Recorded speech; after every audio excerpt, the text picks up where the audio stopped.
नमस्कार. ठरलं तर मग मालिकेचा आजचा भाग तुम्ही पाहत आहात. तर आता कल्पना सायलीला हलव्याचे दागिने घालून नटवत असते. तर तेवढ्यातच तिथे सखी आणि भूमी येतात आणि बोलतात की काकू, आम्ही नटवतो ना सायलीताईला. आणि आता भूमी आणि सखी दोघी मिळून आता सायलीला ते हलव्याचे दागिने वगैरे घालून तिचा मेकअप वगैरे करत असतात. तर तेवढ्यातच सखी बोलते, किती छान दागिने बनवलेत ना मीराने.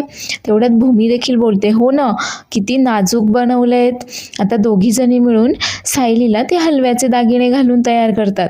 त्यावर सखी बोलते की सायलीताई, तू खरंच खूप गोड दिसतेस हं. त्यावर सायली बोलते, अगं सखी, तुझी पण तर पहिलीच संक्रांत आहे ना, तरी देखील तू इथे आलीस, मला खूप छान वाटलं. त्यावर आता सखी बोलते, हो, माझी संक्रांत आहे, पण फक्त रीती नुसती. बरं ते जाऊ दे, तू खरंच खूप गोड दिसतेस. त्यावर आता सायली तिला सांगत असते की हळूहळू होईल सगळं ठीक. आणि तेवढ्यातच अस्मिता अर्जुनला घेऊन तिथे येते. आता अर्जुन मात्र तिथे येण्यासाठी आणि ते हलव्याचे दागिने घालण्यासाठी नाही बोलत असतो. त्यावर आता तो एकदा सायलीकडे पाहतो आणि पाहतच राहतो आणि इशाऱ्याने सायलीला छान दिसतेस म्हणून सांगतो. आता त्यावर काव्या त्याला सांगत असते की भाऊजी, तुमची देखील पहिली संक्रांत आहे ना, मग तुम्हाला देखील असे दागिने वगैरे घालून नटावं लागेल. त्यावर आता अर्जुन सांगतो की हो, हे काय घातलंय ना मी संक्रांत, हा ब्लॅक कुर्ता घातलाय ना, झाली ना संक्रांत, आता हे दागिने वगैरे कशाला. नाही नाही, मी काही ते दागिने वगैरे घालणार नाही आहे. त्यावर आता कल्पना आणि सायली पण त्याच्यावर चिडतात आणि त्याला सांगत असतात की दागिने तर घालावेच लागतील. त्यावर कल्पना सांगते की अरे, रीत असते तशी संक्रांतीची, ते दागिने घालावे लागतात. त्यावर अर्जुन सांगतो की नाही, मी ब्लॅक कुर्ता घातलाय की नाही, मग ते दागिने वगैरे काही मी घालत नसतो. त्यावर आता अस्मिता त्याला बोलते की हे बघ, हे सगळं ना पूर्ण आजीने सांगितलंय की सगळ्या रीतीभाती कशा व्यवस्थित फॉलो केल्या पाहिजेत, आणि तू जर हे दागिने घालणार नसतील ना, तर मग आमच्याशी काही भांडण करू नकोस, तू जा आणि पूर्ण आजीसोबतच भांडण कर. त्यावर आता अर्जुन बोलतो की सांगेल ना, मी सांगेल पूर्ण आजीला नंतर. आता यांचं भांडण सुरू असताना मध्येच काव्याचा फोन वाजतो. त्यावर काव्या बोलते की एक मिनिट, भांडू नका, माझा फोन आलाय, मी आलेच. आणि फोनवर बोलायला काव्या बाहेर निघून जाते. तर सायली देखील चिडते आता अर्जुनवर आणि बोलते की असं असेल ना तर मी रागवेल हो तुमच्यावर. त्यावर अर्जुन बोलतो की हो, तुला तर तसंही चिडायला काही कारणच लागत नाही. त्यावर आता सायली अजून चिडते आणि बोलते की असं असेल तर मी पुढचे 4 दिवस काही तुमच्यासोबत बोलणार नाहीये. आता मात्र अर्जुन गुपचूप सायलीसोबत तिथे येऊन बसतो आणि सायली देखील आता त्याला ते दागिने घालून तयार करत असते आणि दोघेही आता खूप छान दिसत असतात. तितक्यातच सखी त्यांना बोलते, किती गोड दिसताय तुम्ही दोघेही, पण आमच्याकडे मात्र सगळंच वेगळं आहे. आता सायली आणि भूमी दोघीही ती सखीला समजावत असतात. त्यावर सायली बोलते, सखी, अगं काही नाती ही जगा वेगळीच असतात, त्यांना थोडासा वेळ द्यावा लागतो, जेणेकरून सर्व काही व्यवस्थित होईल. त्यावर भूमी देखील तिला समजावते, हो, एक ना एक दिवस सर्व काही व्यवस्थित होईल, पण आपण फक्त कितीही वाईट परिस्थिती असली तरी आपल्या निर्णयावर ठाम राहायचं. आणि सखीला देखील ते पटतं. आता सखीला देखील सायलीचं आणि भूमीचं म्हणणं पटतं. तर काव्या इकडे फोनवर बोलण्यासाठी बाहेर आलेली असते आणि ती सांगत असते की इथलं आता आवरतच आलंय, थोड्या वेळामध्ये निघेलच मी इकडनं. आता ती फोन ठेवते तर तेवढ्यातच तिला कोणाचा तरी फोनवर बोलल्याचा आवाज येतो, म्हणून ती डोकावून पाहते तर तिथे नागराज असतो आणि नागराज फोनवर बोलत असतो की हो, मागच्या वेळेसही तुम्ही दोघंच लक्ष ठेवत होतात, पण तरी काय झालं, तरी देखील तो सुटलाच ना, आणि सुटून तरी काय केलंय म्हणा, त्याने पोलिसांच्या तावडीतच सापडलाय तो. आणि काय रे, लय शहाणपणा करत होतास ना की आज 2 माणसं आहेत तर पैसे डबल लागतील म्हणून, पण तरी देखील तो कसा काय सुटून गेला वगैरे. तर तिकडून तो महिपतचा गुंड बोलत असतो आणि तो बोलतो की हो, पण तुम्ही आम्हाला हे कुठं सांगितलं होतं की आत महिपत साहेब आहेत म्हणून. त्यावर आता नागराज बोलतो की महिपत आता पोलिसांच्या दावडीत आहे, त्यामुळे आता तुमचा बॉस मी आहे, मी जसं सांगेल ना तसंच करायचं, चांगली करकचून बांधून ठेवा तिला. अजिबातही कुठे पळून जाता कामा नये ती. आणि हो, तिचा व्हिडिओ बनव आणि मला पाठव, जेणेकरून मला कळेल की ती अजून तिथेच आहे म्हणून. आता काव्या हे सगळं काही नागराजचं बोलणं ऐकत असते, पण आता नागराज नक्की कोणाबद्दल बोलतोय आणि काय बोलतोय हे मात्र काव्याला काही कळेना. आता नागराज फोन ठेवणार तेवढ्यातच काव्या मात्र विचार करते का हे लवकरच आता सायलीताईला जाऊन सांगायला हवंय, आणि ती लगेचच तिथून पळ काढते, कारण तिला आता हे सगळं काही सायली आणि अर्जुनच्या कानापर्यंत पोहोचवायचं असतं.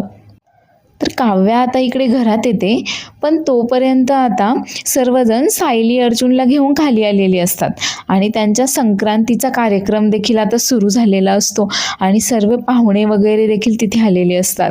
तर कल्पना आता सर्वप्रथम सायलीला हळदी कुंकू लावते, त्यानंतर ती अर्जुनलाही हळदी कुंकू लावते आणि आता त्यांना दोघांनाही तिळगुळ देते. आणि तेवढ्यातच काव्या देखील तिथे पोहोचते. आता इथे कार्यक्रम सुरू झाल्यामुळे काव्याला मात्र सायलीशी काही बोलता येईना, पण तरी देखील ती आता सायलीला खुणवायचा प्रयत्न करत असते. मात्र सायली माता सर्वांना हळदी कुंकू लावून वाण वगैरे देण्यामध्ये व्यस्त असते, त्यामुळे काव्याला काही इथे सायलीशी काही बोलता येईना. तेवढ्यातच आता सगळ्यांना हळदी कुंकू आणि वाण देऊन झाल्यानंतर सायली आणि अर्जुनचं लक्ष नागराजकडे जातं. तर नागराज तिथेच बाजूला एका खुर्चीवर बसलेला असतो. तर सायली अर्जुनला समजावते की तुम्ही जाऊ नकात, मी जाते. आणि सायली आता तिळगुळ घेऊन नागराजकडे जाते आणि त्याला बोलते की मला वाटलं नव्हतं नागराज काका तुम्ही परत इथे याल म्हणून. त्यावर नागराज लगेच बोलतो की काय करणार, तिथे जर मी एकटा घरी थांबलो असतो तर मला सगळीकडे सुमनच दिसली असती. सुमनची इतकी आठवण येते मला, इतकी काळजी वाटते मला की मी काय करू, म्हणून मी इथे आलो. त्यावर आता सायली बोलते की हो, सुमन काकू लवकरच सापडतील आणि सुमन काकूंना ज्याने कोणी लपवून ठेवलंय ना त्याला शिक्षाही मात्र होणारच आहे, आम्ही त्याला कठोरातली कठोर शिक्षा देणार आहोत वगैरे. त्यावर नागराज देखील बोलतो की हो ना, मी देखील सुमनच्या सगळ्या मैत्रिणींना फोन करून पाहिले, पण ती कोणाकडेच नाही आहे. सापडेल सुमन, आपल्याला लवकरच सापडेल, तिच्याबद्दल लवकरात लवकर काही कळेलच आपल्याला. त्यावर सायली बोलते की इतकं सगळं होऊन देखील तुम्ही परत इथे याल असं आम्हाला वाटलं नव्हतं, पण ठीक आहे, आम्ही आमच्या घरी आलेल्या प्रत्येक पाहुण्याचा असाच आदर करतो, मग तो पाहुणा कसा का असेना, तो कसा का वागलेला असावा. ठीक आहे, तुम्ही थांबा तिथे, मी आलेच. आणि आता सायली देखील पाहुण्यांसोबत बोलायला तिथून निघून जाते. तर आता इकडे ही समीरा देखील म्हणजेच ही साक्षी देखील आता शुद्धीवर आली आहे आणि तिच्या घरी आली आहे, पण तिचे कपडे वगैरे सगळं चिखलाने माखलं आहे. आणि हे सगळं पाहून तिला सचिन विचारतो, सॅम अगं काय झालं, कुठे होतीस तू. आता मात्र तिला रडू कोसळतं आणि ती सचिनला मिठी मारून रडत असते. आता सचिन तिला विचारत असतो की हे बघ, काहीतरी मेजर प्रॉब्लेम झाला आहे हे तुझ्याकडे पाहून समजतंय मला, पण काय झालं आहे नक्की सांगशील का मला.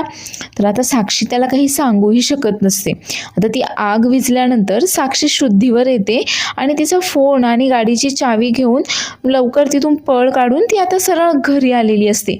पण खरं तर या सगळ्या प्रकारामुळे साक्षी खूप जास्त घाबरून गेलेली असते.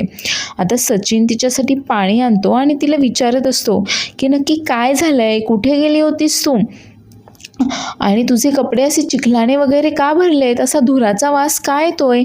त्यावर आता तिला देखील समजत नाही की आता सचिनला नक्की काय सांगावं. तर इकडे भूमी आता नागराजला तिळगुळ द्यायला आलेली असते. तर तोपर्यंत नागराजच्या फोनवर आता सुमनचा व्हिडिओ आलेला असतो आणि तोच व्हिडिओ तो पाहत असतो. आता भूमी मात्र दुरूनच तो व्हिडिओ पाहते आणि नकळत तिच्या तोंडातून सुमन काकू असं बाहेर पडतं. त्यावर आता नागराज लगेच पलटतो आणि बोलतो की काय काय सुमन, कुठे आहे सुमन.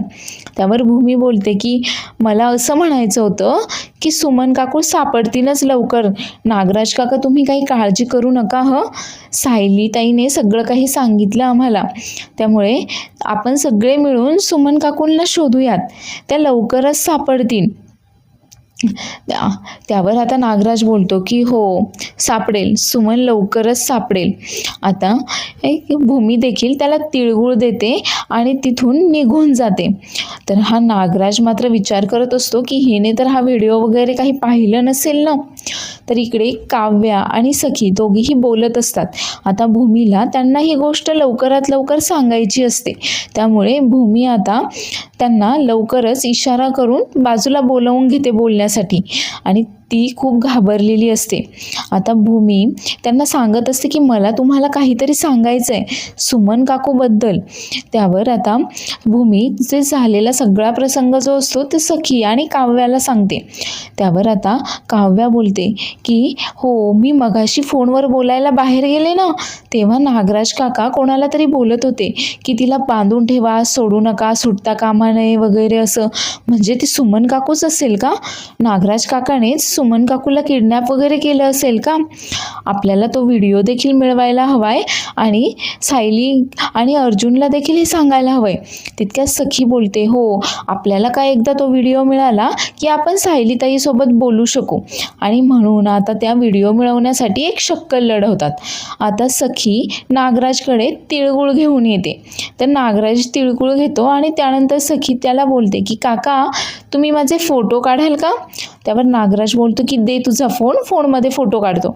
त्यावर सखी बोलते एक काम करा ना, तुमच्याच फोनमध्ये माझे फोटो काढा आणि मला नंतर द्या. तर सखी आता मस्त इकडे पोज देत असते. तर नागराज तिचा फोटो काढत असतो. पण तेवढ्यातच तिथे काव्या येते आणि नागराजच्या हातातून त्याचा फोन ती ओढूनच घेते आणि बोलते की हे काय, तू काकांना का सांगितलंय सगळं, मी काढते ना तुझे फोटो. तेवढ्यात भूमी देखील तिच्या पाठोपाठ तिथे येते आणि बोलते की नागराज काका काव्या खूप छान फोटो काढते तुमचे. तितक्यात आता नागराज मात्र खूप घाबरून जातो त्यांनी तो व्हिडिओ पाहू नये म्हणून आणि बोलतो की मला एक अर्जंट कॉल येणार आहे, माझा फोन देता का मला, तुमच्या फोनमध्ये काढा ना फोटो.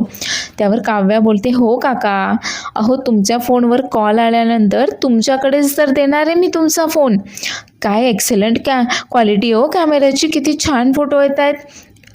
आणि आता भूमी सखीला मस्त मस्त पोजेस सांगत असते की अशी उभी राहा, तशी उभी राहा, मी असा फोटो काढूयात तुझा. तर काव्या आता फोटो काढण्याच्या बहाण्याने तो व्हिडिओ मिळवते आणि तो व्हिडिओ पाहून खरं तर तीसुद्धा खूप हादरून गेलेली असते. आता ती तो व्हिडिओ तिच्या मोबाईलमध्ये पटकन ट्रान्सफर करून घेते आणि त्यानंतर मोबाईल नागराजला देते आणि बोलते काय एक्सेलंट क्वालिटी आहे हो तुमच्या कॅमेऱ्याची, खूप छान फोटो आलेत आणि त्यानंतर तिघी देखील तिथून निघून जातात. तर इकडे सचिन साक्षीला विचारत असतो की नक्की काय झालंय आणि असा धुराचा वास का येतोय, तू माझ्यापासून काही लपवतीयस का, तुझा विश्वास नाही आहे का माझ्यावर. आता हे ऐकल्यावर मात्र साक्षी अजूनच घाबरते आणि त्याला सांगते की ॲक्सिडंट झाला. म्हणजे माझा नाही ॲक्सिडेंट झाला काय, माझ्या पुढे ती गाडी होती ना तिचा ॲक्सिडेंट झाला आणि मग मी त्यांना वाचवायला गेले, त्यांना मदत करावी म्हणून मी त्यांच्या दिशेने गेले, पण तेवढ्यातच अचानक गाडीने पेट घेतला आणि त्या आगीचा लोळ पाहून मला काही समजलंच नाही. मी खूप घाबरून गेले. मी परत माझ्या गाडीमध्ये कितीतरी वेळ अशीच सुन्नपणे बसून राहिले होते आणि ती सचिनला मिठी मारते आणि त्याला बोलत असते की प्लीज तू मला कधीच सोडून जाऊ नकोस वगैरे.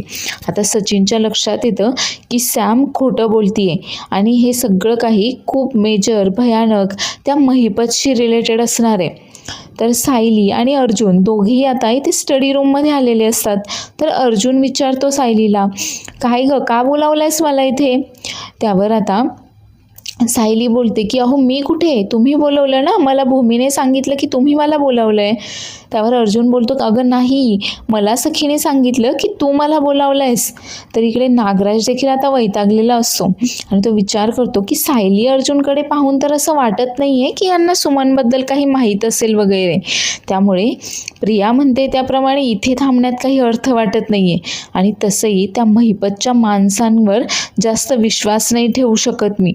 त्यापेक्षा मी तिकडेच जातो सुमनवर लक्ष ठेवायला आणि तो देखील तिथून निघून जातो.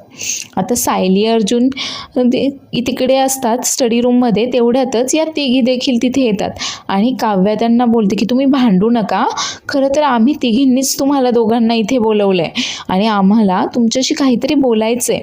त्यावर सखी सांगते की हो, आणि सर्वांसमोर आम्हाला तिथे असं बोलता आलं नसतं म्हणून तुम्हाला इथे बोलावून घेतलं आहे आम्ही.